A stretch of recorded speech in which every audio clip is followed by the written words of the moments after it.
Good afternoon, everyone. Please let me know where you're watching me from, and also let me know if you are able to hear me clearly. I just like to know where people are coming from, where they are, where you're watching me from.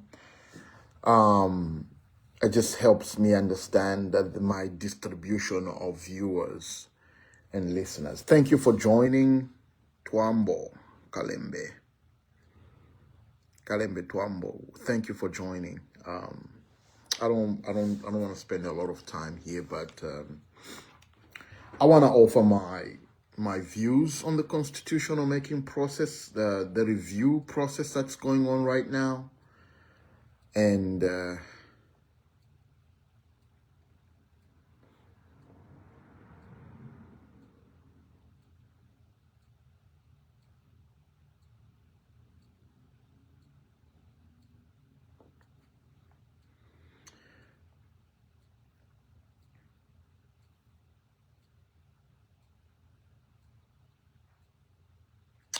okay, so here is my view. The constitutional making process that is going on right now is important. It's important for the country. It is important for everyone to pay attention. I'm one of those people that on one side supports the president, and on the other side, I have been from the beginning against the review of the Constitution. I've been against Bill 7 from inception. And I'll give you my views why I'm in this dilemma. I call it a dilemma because I genuinely think that President Hakainde Hichilema has performed exceptionally well in recovering the economic quagmire that we were involved in as a country, the economic paralysis that we were facing as a country. President Hakainde Hichilema has done an amazing job to reconstruct the economy, to make sure that the economy is fixed, our debt restructuring is done, to give us some breathing space in the economic space. And so that's why I'm a little confused why he has to push for this constitutional amendment now. Given all the work that he's doing, that is such a huge legacy on him, a huge positive legacy on him. The president and his team have pushed this constitutional amendment. Remember where we're coming from. The first time they tried to push it through parliament, I think the Constitutional Court came back and said, this is not right. The Constitutional Court gave an opinion. The president listened to the pressure then and withdrew the bill from parliament. Okay, a lot of people came out that this is not right. There is no way we can do and amend the Constitution without the public input. And so, if you remember, this was almost coming up for a vote in parliament. And the people pushed back, just like they're doing right now. A lot of people said, this is not okay. We can't do amendment of the Constitution just by parliament. And so the president listened then. The president, withdrew the Bill 7 from parliament. And he instead constituted a technical committee, this technical committee, to go around the country to have the people present their views, get involved, and so on and so forth. And so on that part, I think we all need, even that time when the president did that, we praise the president, that the president has listened to the people, that the president has listened to the advice of the people. The people pushed back, the president listened, he withdrew the bill from parliament, and then he constituted the technical committee to go around the country to ask the people's views. The contentious, a lot of my fellow UPND members are saying, a lot of people that are against the bill are not saying what is wrong with it. And they are concentrating on the process. Yes, there's two things that need to be understood. The process is important because the process, once is accepted by the people tend to feel that the process was fair, the process was representing everyone's wishes, and the nation, once they have a feel that, okay, this process is fair, it's going to be representative, then you can have a comprehensively agreed upon ways of reviewing the Constitution. Okay, that's point number one. The people are saying the process is not fair. And let me ask you this question. And everyone, each camp keeps saying, which people, which people.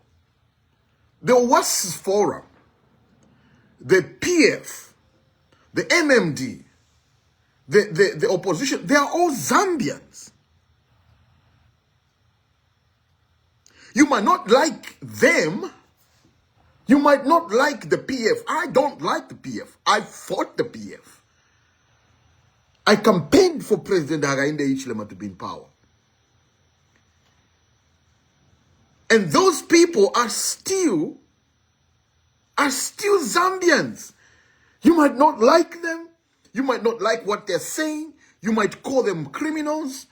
Whatever you call them, every Zambian, opposition, ruling, church, religious, Islam, Muslims, Hindus, Christians, they are all Zambians. They are all Zambians. So when I'm very surprised by some of you that come on these Facebook media posts and ask, which people? Which people are you talking? Who are you to ask another Zambia which people? Because there's no Zambian who's more than a Zambian than the other. These are very divisive questions. Which people? Okay, the WAS Forum is people. The WAS Forum is people. If you look at the composition of the WAS Forum, it actually represents a lot of people. The WAS Forum has CCZ, Council of Churches in Zambia. It has the Catholic Episcopal Conference in Zambia. We have all these, and the opposition leaders, they are all Zambians. So before you begin to ask me which party I support, which president I support, which one, every one of us are Zambians first. And so there are Zambians who oppose Bill 7, whether you like it or not. The president himself acknowledges that. So who are you to come here and say which people? Which people are you referring to? Who are you yourself to dictate to everyone else? We are 20 million Zambians in this country. 20 million Zambians. Okay, so let's have respect. Let's respect each other, and let's take a step back. Let's take a step back and begin to listen to each other. Just like the president said, dialogue and conversation is important. Don't denigrate other people because you want this Bill 7 to go on, or you don't want this bill to go on. Don't say, who are you? Who are you? No, we are all stakeholders in the Constitution. So this idea, no, who are you? Who is this? Who's that? Who's that? No, the worst forum leaders are all Zambians. There is no one person in the country who's more Zambian than the other.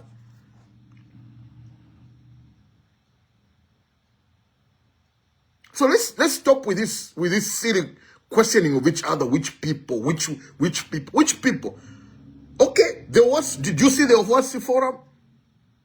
There's bishops of Catholic bishops who were there. Bishops of other, I saw my own bishop there, Bishop Emmanuel Chikoya of the Anglican Diocese of Northern Zambia. Yeah, people who are in support of that bill are respected.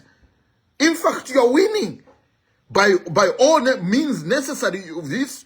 Let me just tell you where this thing is going to pass, because the president and his team and everyone have put their mind that this thing has to pass. And using government machinery, they're going to pass this thing. Just like Chiluba did in 1997, just like others have done in the past, it's going to pass. But this does not mean that people have to agree to everything. There are people who genuinely oppose this. And there are people, some of us personally, I just don't think that we should set a precedent where we have to have an amendment of the Constitution every 5 years. It's a very bad precedent. That is all. That is my first point of opposing this bill from the beginning. I just think that the Constitution amendment, the Constitution itself as a paper, which we all agree in the way that we should be governed, that paper has to really be representative first and foremost, and it has to, at least we all agree, that paper cannot incorporate everything we want. That's why you have subsidiary laws. You have subsidiary laws that actually, are supplementary to the Constitution. You're not going to amend the Constitution every 5 years. Every 5 years. Every 5 years, we have to amend the Constitution. No.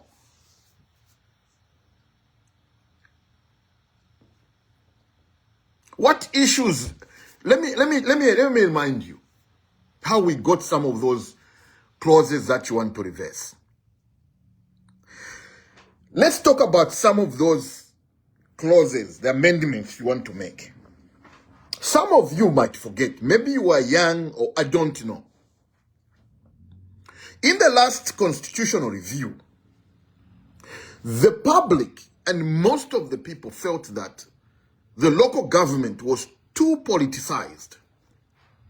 The local government at council level, municipal councils, city councils in the country were politicized. And so in the previous constitutional review process, it was proposed that the MP be removed from sitting in the city councils. That came from the people. That came from the people. From the previous amendments. Remember, MPs, members of parliaments, used to sit in the city council and municipal councils. I'm not sure which constitutional review. I think it's the one that the Lungu signed. And that technical committee, because you got to understand, President Lungu, the late President Lungu, didn't constitute his own technical committee. He didn't. President Lungu signed into, appended his signature, assented to the Constitution that was done by the SATA, Michael Chilufya Sata's technical committee. Michael Chilufya Sata set up a technical committee to review the Constitution.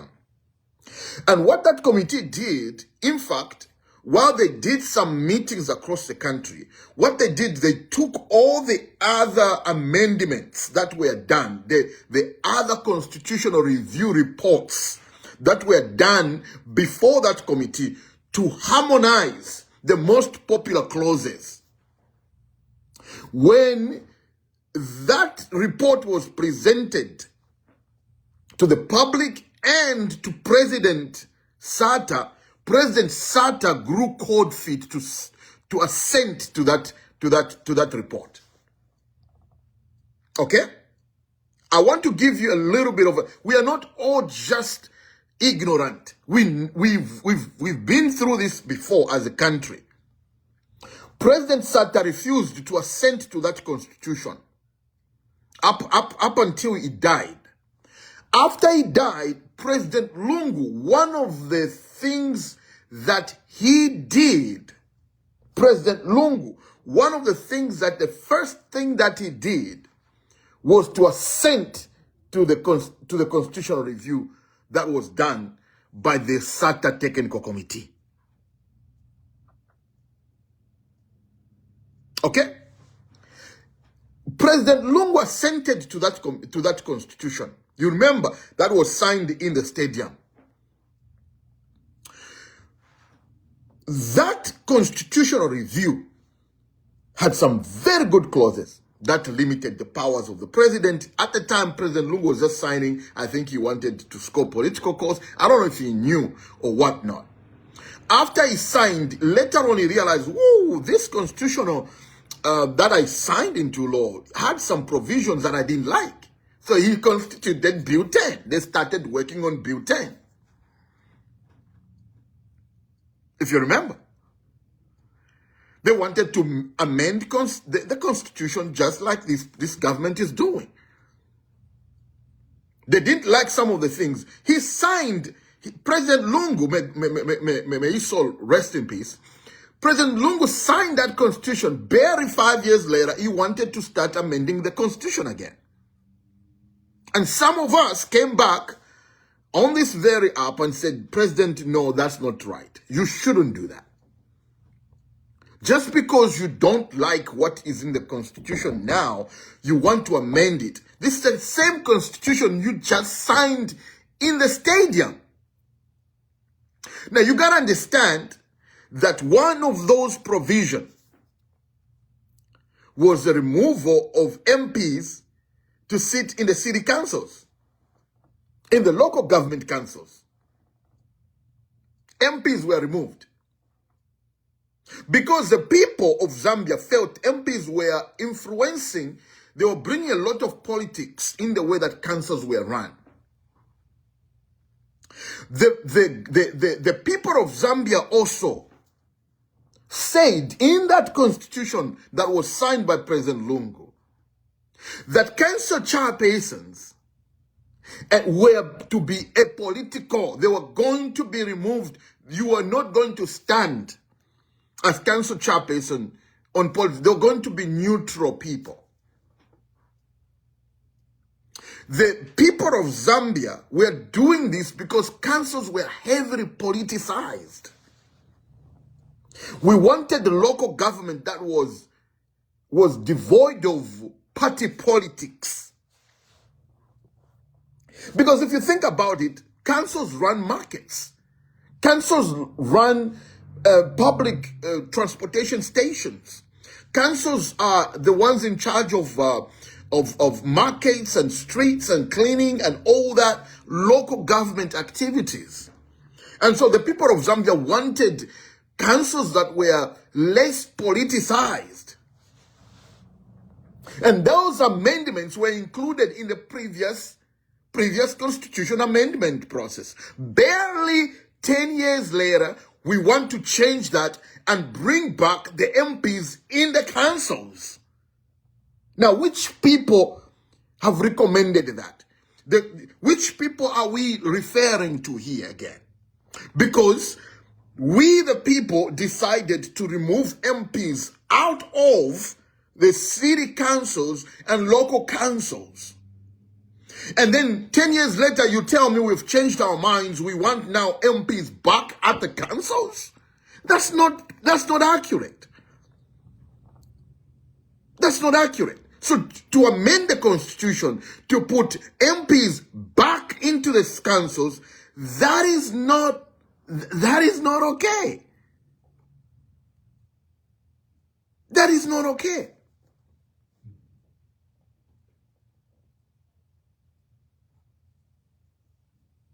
That is not okay. I just think that we should be able to agree that the constitution will not have everything we all want. At the end of the day, the constitution is not going to encompass everything that everyone wants. The constitution will have subsidiary laws that governs everything else. Otherwise, every president, every single 5-year term, they will have to amend the constitution to suit their personal political desires. Point number 2. Let me talk about, so those of you that are for the amendment of the constitution are saying we don't know what parts are bad. I'm telling you right now, returning MPs into the council is a bad idea. It's a very bad idea. It shouldn't.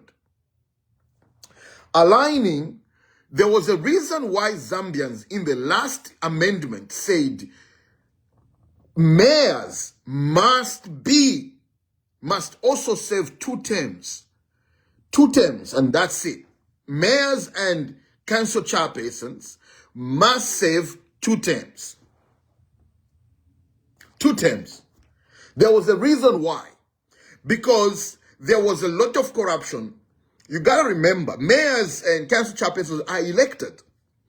And so if a mayor is found to be wanting or to be corrupt, there was no other way of removing the mayor out of office until the Minister of Local Government either suspends that council, and if they were on the same party and they agree and this mayor is actually corrupt, you have no way of removing him. One way that democracies work to check on the powers of a person in power is through elections. And sometimes elections don't work, especially if the mayor is also aligned with the ruling party. Okay? If the mayor is aligned with the ruling party, it is usually very hard to remove them even if they are corrupt or they are doing something wrong. And so we had mayors in Zambia in the past that stayed for 10, 20 years. One mayor. Because they had entrenched politically themselves into the society, and they used all kinds of methods, political or otherwise, to keep themselves in power. And so the people of Zambia said, no, this is unfair. We are going to have a constitution that aligns the mayor's terms to the presidential terms. And so the mayors began every 5 years, the mayors, if you serve 2 terms, that's it. We have to have a new mayor. I think that is a good policy. What is wrong with that? If many of you youths want to become mayors, that's how we have the youngest mayor in Chipata. That's why we had mayors like Kangombe, Christopher Kangombe. Kangombe Christopher became mayor of Kitwe and they subsequently became an MP. How do you then promote youthful participation in these roles if you remove that clause? If you change it back to Muyayaya, when will the youth serve? When will the youth serve? If one mayor can serve for 30 years, when will you become a mayor of Chipata, of Mongo, of Kabwe, of Mansa? Some of you that are supporting this bill, you're shooting yourselves in the foot. Removing the clause, tying the mayors to 2 terms, a maximum of 2 terms, is retrogressive. That's why one of the reasons I don't support this bill. You understand? It has nothing to do with the president.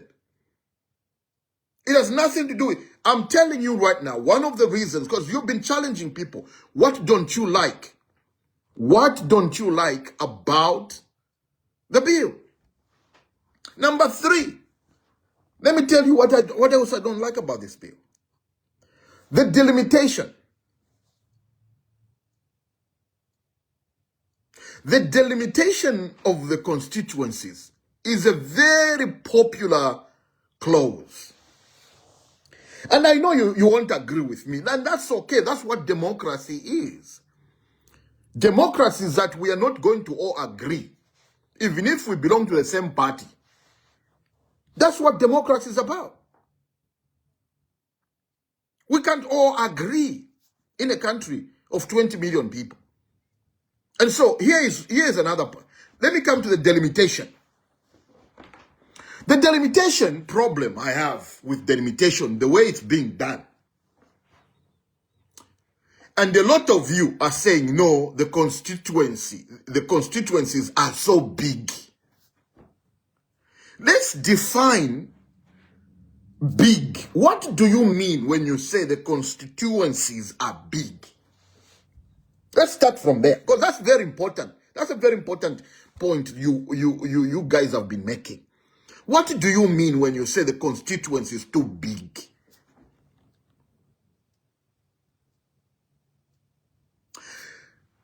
I know what you guys mean. You think Kanchibia is too big in terms of geography.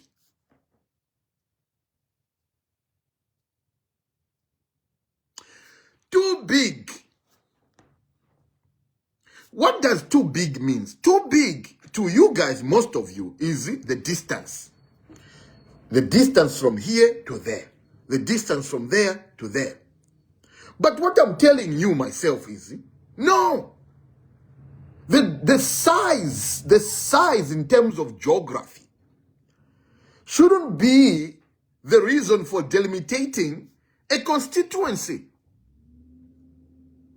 The only real rationale that you should be delimiting a constituency is when the population grows.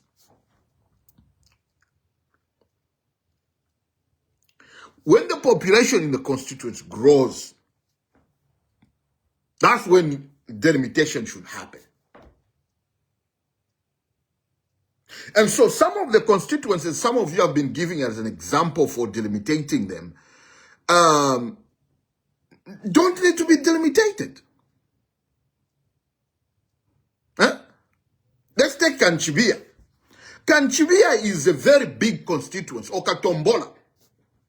It's a very big constituency in terms of size, not the population. The size of the constituency, the geographic size of the constituency, should not be the basis for delimiting or splitting it. Because, let me tell you the mistake you're making. If you take the size of the population and you have sparsely populated people there, it's really sparsely populated. It's not densely populated, sparsely populated. People are fewer, but it's big. If you split it, you're going to split those fewer people into two. So a constituency, for example, that had 10 people, now you split it in half. You have now 5 people here, or 6 people here, and you have 4 people here. I'm giving you an example, a mathematical example. You're going to have 6 people here, and you're going to have 4 people here. Now what you have is 2 constituents with even fewer people in them. And you're giving those same 2 constituents the same amount of money. Because the way the CDF is being given out now, it's being given out equal measure. And so, if Kanchibia gets 40 million kwacha in the budget, Matero will get 40 million kwacha in the budget. And Chilanga constituency and Kafua constituency and Livingston constituency who get the same. And so when you split the constituency that has 10 people, you split it in half. One of them will be 6, the other one will be 4. Or the other one will be 7, the other one will be 3. So what you have now is you're giving each one of those people 40 million kwacha each. There is no proportionality in there.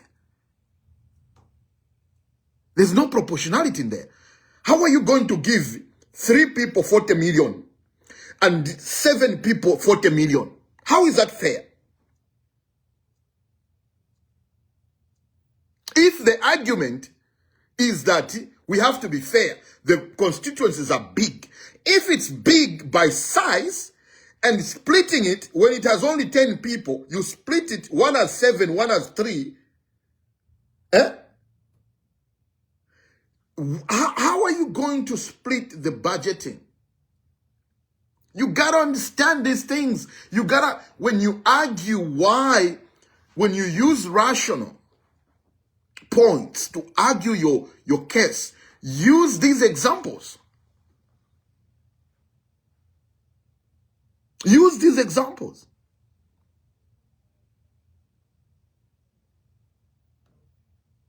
You have to be objective. We have to be objective in the way that we do things as a country. If you split, now, if you split Kanchibia, and I'm giving Kanchibia, my good friend Sunday Chanda's constituency. If you split Kanchibia into 2, and each of those two now, there's now 2 constituencies in Kanchibia, Kanchibia 1, Kanchibia 2. You create another constituency. What happens to the budget?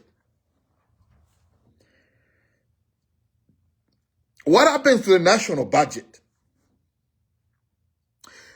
My position is that this delimitation, while it's popular, is not urgent.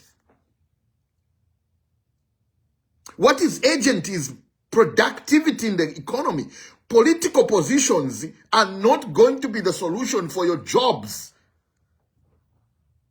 You, the youths, are not going to be involved in that. How many of you are going to be MPs after this constitution, after this delimitation is done? How many of you are going to be MPs? Very few, if not any. By the time it's said and done, you're going to increase the cost on the national treasury. The cost of the budget will go up. First and foremost, you need to fund those new constituencies with offices, with CDF, plus salary for the MP, the new MP, and this gratuity. None of that money is coming to you as an individual. In a country where you need more power stations, in a country where you need more agricultural extension officers, in a country where you need more hospitals and clinics, you need more scanning machines. Radiology is non-existent in most of our clinics. You can't even have a proper x-ray. If you went to Petauke General Hospital, if you went to Mansa General Hospital, if you went to Mwense General Hospital, if you went to Kaputa Clinic, if you went to Sorwezi General Hospital, you don't have x-rays. You don't have MRI machines. And today, you, the same people, are calling for the increase on the political cost, on the budget. You, the same people that can't even get Panadols, that can't even get a doctor, a qualified doctor to see you. You, the same people, will be crying there are no medicines. You, the same people that are calling for the delimitation that will increase the cost of the budget in the country, will be the ones crying that at cancer center in Lusaka has no medicine. You be the ones saying, my child, my husband is sick with cancer and we don't have medication. You be the same people. You be the same people telling this government is not working because this government has used all the money. Where is the money going? The money is going to create new constituencies. The money is going to buy new cars for the CDF. Money is going to pay today. They're going to pay gratuities for 50 new MPs.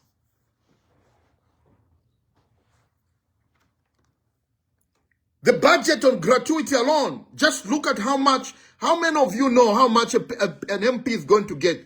This parliament is about to end very soon because we're going to the general election. Do you know how much each MP is going to get as gratuity? Who can tell me?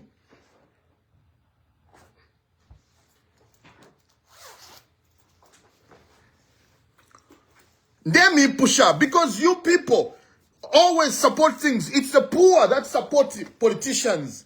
It's the poor that support the politicians. Politicians who come to you, it's good that we delimitate the constituency, that we split them.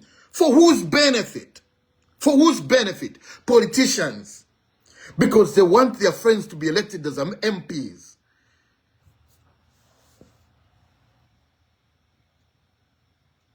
My brothers, those of you that are saying the geography matters because of service delivery, we live in the age of technology. We live in an age of technology. There is no distance. This issue of distance is neither here or there. It's neither here or there. A good road between Mwense and Mansa, a good road between Mansa or Mwense and Kawambwa should eliminate all those issues of service delivery. Every district in Zambia must have the same standards in terms of service provision. There is no need for anyone from Kaputa or from Mwense to travel to Mansa for any medical procedure or processes. It has to be done within Mwense. Why should a citizen in Mwense travel to Mansa General Hospital to get medical treatment?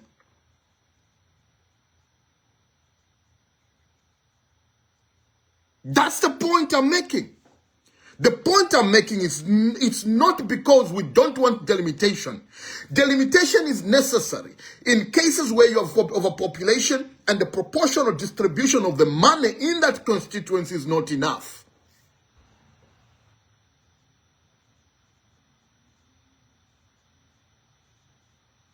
And also you have to also gauge, is this an urgent issue? You have to gauge and say, is this a national priority? On the list of priorities that we have as a nation, which comes first? Solving the energy crisis we are in should be number one. And I want to commend the president for allocating and investing $100 million in each constituency. If you remember, if you follow me here, I was one of the few people who called for each constituency or district to have its own solar power plant. Last year, I called for that. I am glad that someone somewhere also was thinking the same. And today, the president has done exactly what we've been calling for. Each constituency must have its own solar power plant. And all that power to be generated in that constituency should go to housing, to small scale businesses. It should power that constituency. When power is generated in that constituency, it should go to the people. Do not put that into national grid and send it to the mines We want that power generated within the constitution to power the people. That's good. That's an emergency. That's an emergency. All the resources should be going to that. Number 2, agriculture. We need irrigation. We are not going to rely on rain-fed crop production, rain-fed, all that. We need the young people. The 4 million young people that are unemployed in Zambia is an emergency issue. All the people, all the 4 million unemployed youths in Zambia, that's an emergency issue. Me, I want the president to focus on that. Not this constitutional making process, which is not an agent.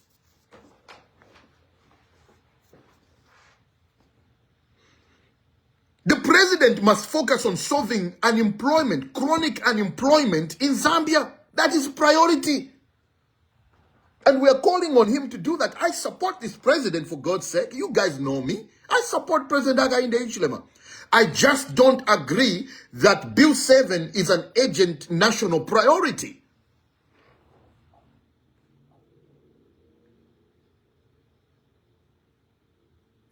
The Bill 7 is not a national priority. I submit. And, you know, it's up to you guys to decide where you put it. What I'm telling you is, right now, Bill 7 is not a priority. Priority should be employment creation in the country. 4 million young people are unemployed right now in Zambia. More are going to graduate out of all the universities and colleges across the country in the next few months. Where are they going to work? Where are the jobs? Now, I agree and I submit that the president has done so well on the economic front. Has he done enough? No, he hasn't finished. Now that we have restructured the debt, the next step is to now put a Marshall Plan of industrialization to absorb all these young people that are unemployed across Zambia. That is a priority. That is his legacy. President Hakainde's legacy is already being written. The legacy of having solved one of the most difficult tasks a president can be given, solving the economic quagmire. That's it. This constitutional making process is not even among the top priority. It's probably number 5 in the national priorities that we have. We need better maternity wards. We need better clinics filled with medication and radiology. We need development.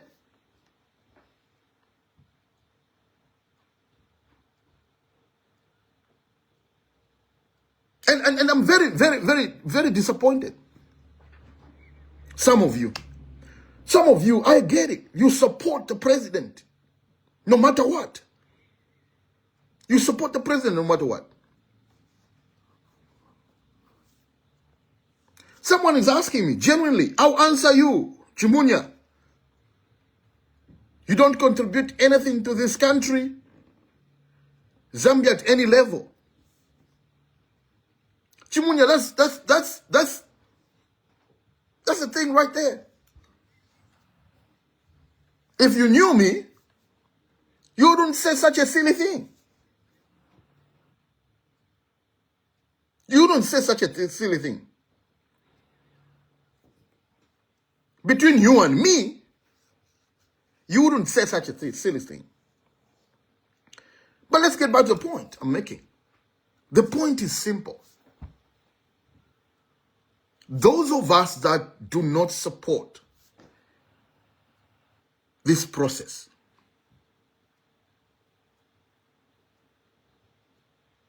do not understand why people have to call others' name. I support President Hakainde. Most of you know that I support this president. You call me a praise singer every day. I just do not think that the constitutional amendment process right now is necessary.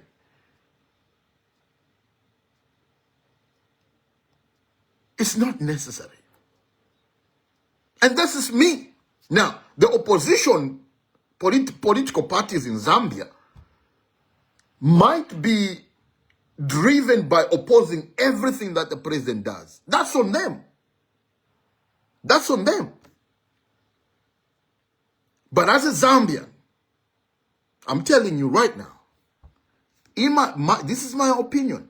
And believe you me, what I'm telling you is this thing might actually pass. This thing might actually pass, okay? That's okay. You're going to win as majority. You have the majority in parliament. If this thing goes to parliament tomorrow, all UPND MPs will vote for it. Others will vote for it. It will pass. Once it passes, it becomes the constitution. What I'm asking from you is, when you do that,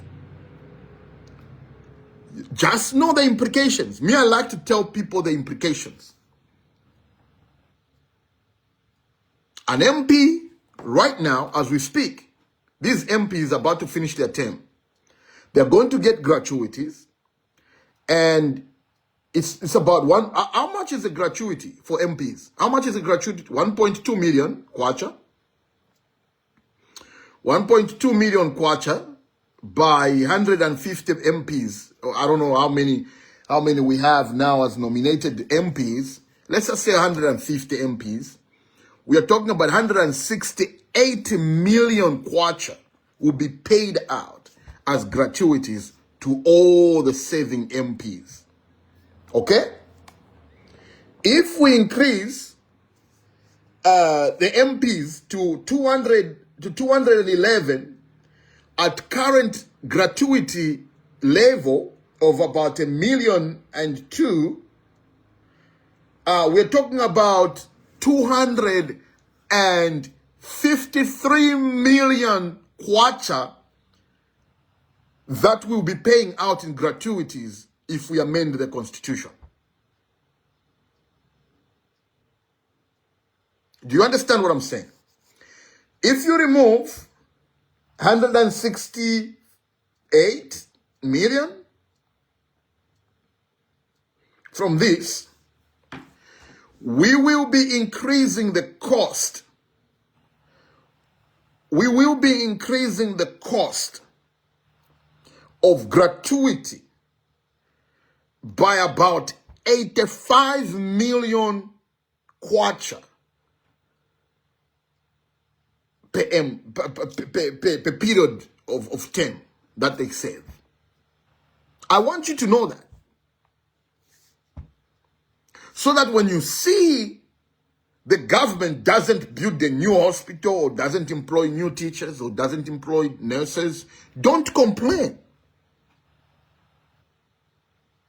Don't complain. You are the people who complain, don't complain. Okay? Increasing MPs to about 211 of them, gratuity alone will increase by about not less than 80 million kwacha to MPs. This is money in their pockets.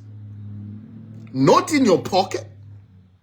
This money is not going to go in your pocket. It will go in the politician's pocket. So thank you. You're creating employment for more politicians. Good job. Good job. Thank you. Maybe I can also come and become an MP now. Somewhere. After delimitation. Yeah. You're creating employments for people like me. Not for yourselves. For people like me who's already employed. I can just switch now from private sector to politics. Why not? You're creating me a position. That is just gratuity alone on the budget. 80 million kwacha. That is just gratuity. This money can go to pay farmers. FRA ran out of money because we overproduced maize. There is no money to pay farmers. And you the poor, are telling government, employ more MPs instead of paying farmers this 80 million. You'll be paying politicians. That's why people say poor people vote against, support things against themselves. You are the ones demanding for delimitation. You are not going to even enjoy anything out of delimitation.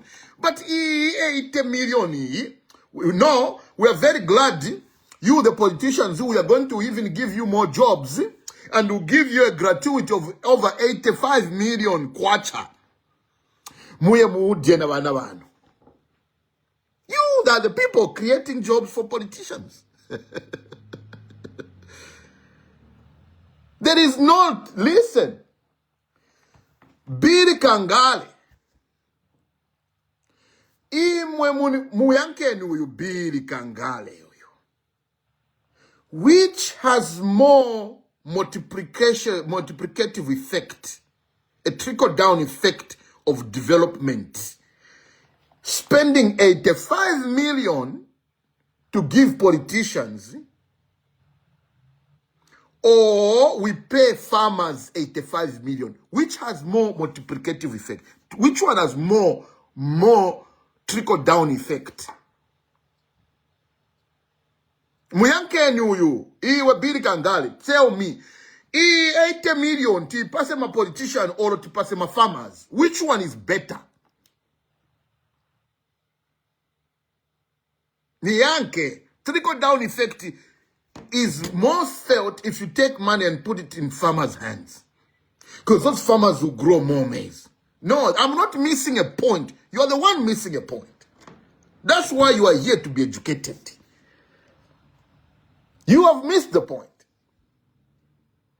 The point is that delimitation is not the priority right now. I'm not saying it's important. It's not important. It's not just one of those national priorities when we are facing acute energy crisis. That's the point I'm telling you. You're not getting it. You're not getting it. We are facing crises in the country. FRA ran out of money. FRA ran out of money to pay farmers. Some farmers are not yet paid up to now when they supplied their maize to FRA. So which is better? To pay allowances to the technical committee for making the constitution or pay farmers? Which is which? Choose.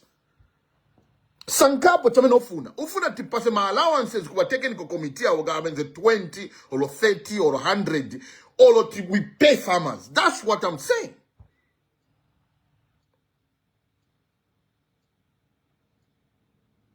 You're not getting the point. These are priorities. It's an issue of ranking priorities in the country. What do we need more engineers.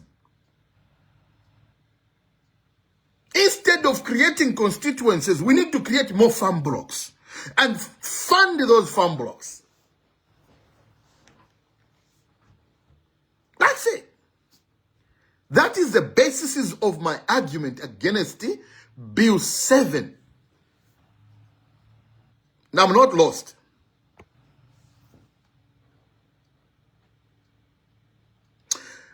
You are very disinformed and misled.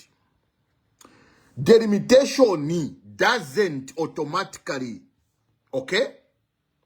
extend development to far-flung areas. We have technology now.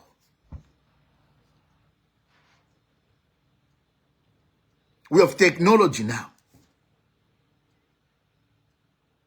Development can be taken anywhere by the snap of the fingers. It don't need to be a no, let's split it. So it's close to who? Close to who?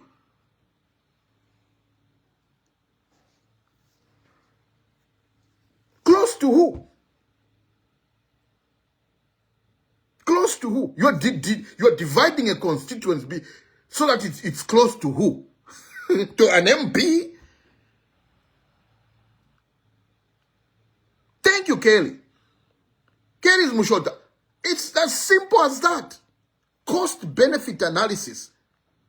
Do we need to spend another 100 million kwacha on politicians? Or should we spend 100 million kwacha on a farmer that is producing maize? Or buying irrigation equipment and distributing it to farmers? Which is which?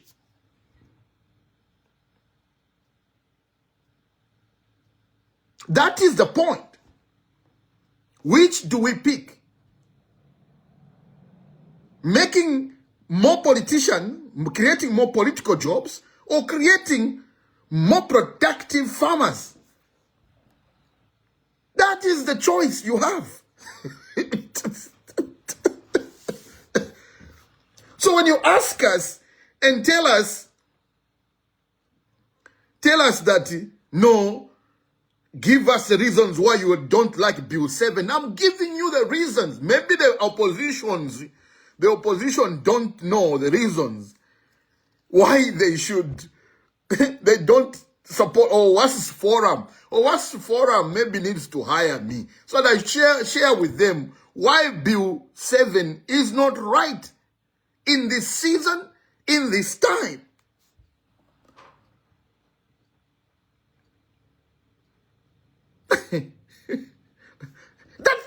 It's simple. It's simple. And listen to me. Me saying this doesn't mean I don't support the president. That's the beauty about democracy. That's the beauty about the constitutional making process. Because it's the Constitution transcends beyond a president. The Constitution transcends beyond a party. The Constitution goes beyond anyone Zambia. That's how this document is important. That's how important this document is. If you take monthly allowances, monthly salaries, fuel expenses, you're doubling the cost of running legislature.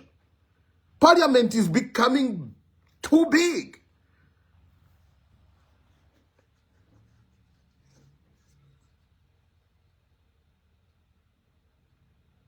We don't need more politicians. We need more doctors. We need specialized doctors. We need neurosurgeons. We need cardiologists. We need specialized training. And sometimes we can't get those specialized training.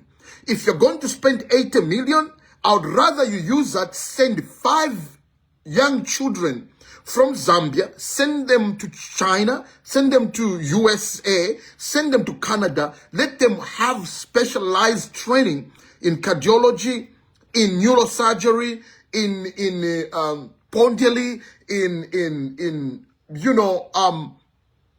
different specialties, okay? And then bring them back home and put them in these hospitals as specialists. You understand me?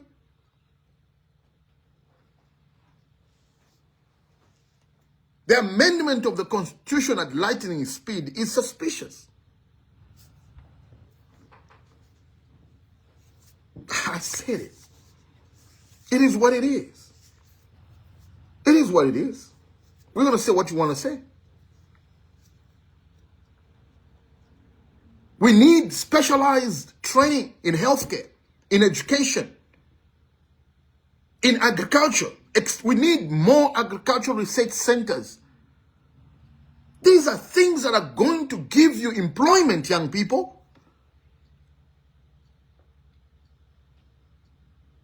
Those young people that support, look here, everyone has a choice. You can support this, give us your reasons. I've given you my reasons why I don't support Bill 7. Again, thank you guys for listening.